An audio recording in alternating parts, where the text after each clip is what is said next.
Hello, Cougar Academy, Algebra 2A. Welcome to 4.4 Notes Practice. How do you factor special cases, polynomials?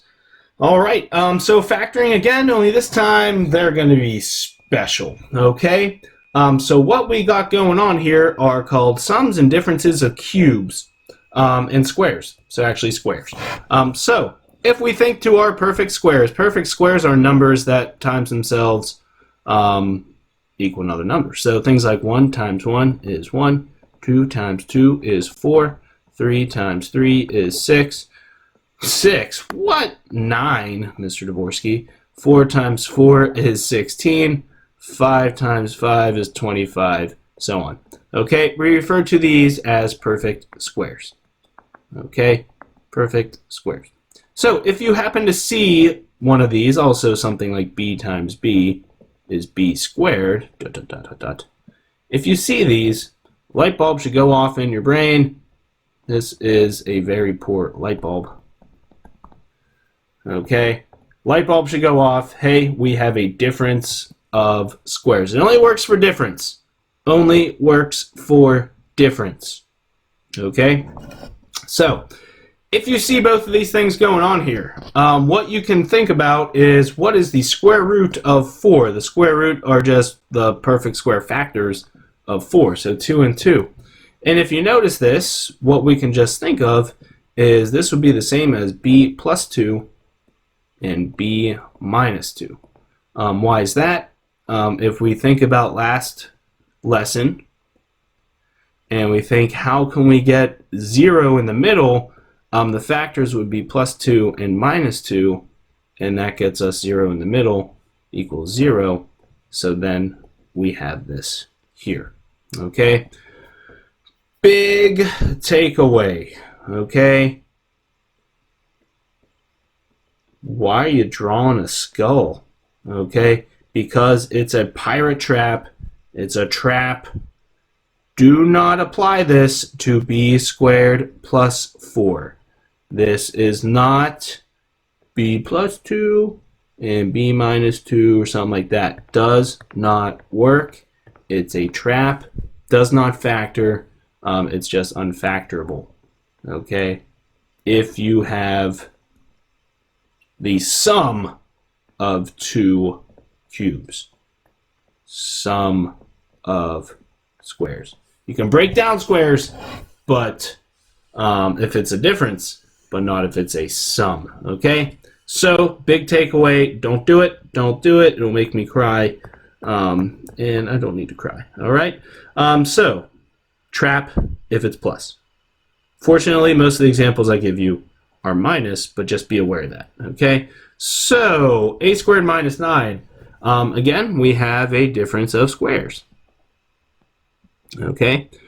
So as soon as you notice that, you can think, hey, 9's the same as 3 and negative 3. So just a minus 3, a plus 3. It doesn't particularly matter what order you have them in. So you could also have a plus 3 and a minus 3. I'll accept those. That's fine. No big deal. Okay. Where it gets a little more tricky, 25 and minus 1 and squared. Okay. Well, hey, 25 is still a perfect square. So is 1. 1 sometimes forgotten about. The square root of 25n squared, so all you'll think about is this is just 5n minus 1 and 5n plus 1. Okay? So you just take the perfect square factor of the first term. And again, you can always FOIL to check your answers. 5 times 5, 25n squared. Plus 5n minus 5n minus 1. Boom, boom. They get you there. Okay? 25n squared minus 1. So these can go by pretty quickly once you notice the pattern. N squared minus 4. N is 3n. And then minus 2. 3n plus 2. So don't forget different squares and the square root factors of each. Okay, where it gets a little trickier here, so here we see a little extra stuff going on.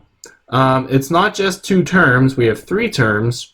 It does turn out to be a special case thing. So we still see this perfect square, and we see this perfect square, and we actually have 2 times the square root in the middle.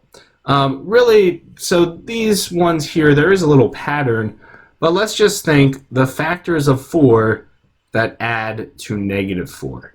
The factors of 4 that add to negative 4 are positive 2 and positive 2. So if we actually use our little tree method here, 2 and 2, sorry, negative 2 and negative 2 get us to negative 4. So notice how we actually have the same factors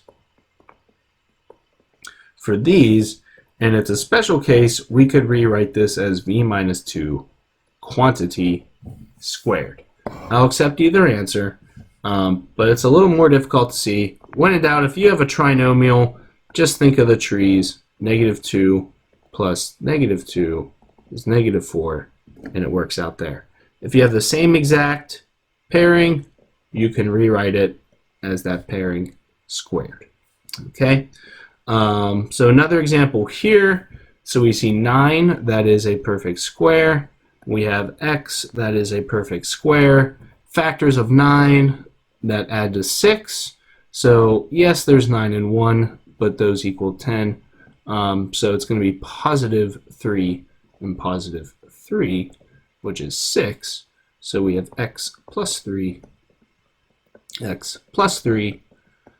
which is x plus 3 squared. Okay, so you can think of it like that there.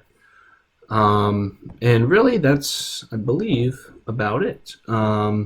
Similar ideas with 7 and 8 here. Factors of 1, again, that is a perfect square, and a perfect square. So let's just think it's really negative 1 and negative 1 combined. Those equal negative 2. And so x minus 1 is the same as x minus 1 squared. Boom, boom, boom, boom. And last example, I believe, 16. So that is a perfect square. We can think of it as negative 4 and negative 4, n minus 4 and n minus 4. Okay, that equals negative 8. So n minus 4 squared. I know I might have went fast, but that's why it's a video. You can pause, go back, and look at it, write it down more. Okay, so the homework problems with these, using the special case patterns, 9, 10, okay, those are all differences of squares. 14 and some of the others, I believe, actually just 14, are your sum and difference with 3 terms. Okay, so nice job with those. Those are just little shortcut methods to factor. Check out that checkpoint. Nice stuff, guys, and see you later.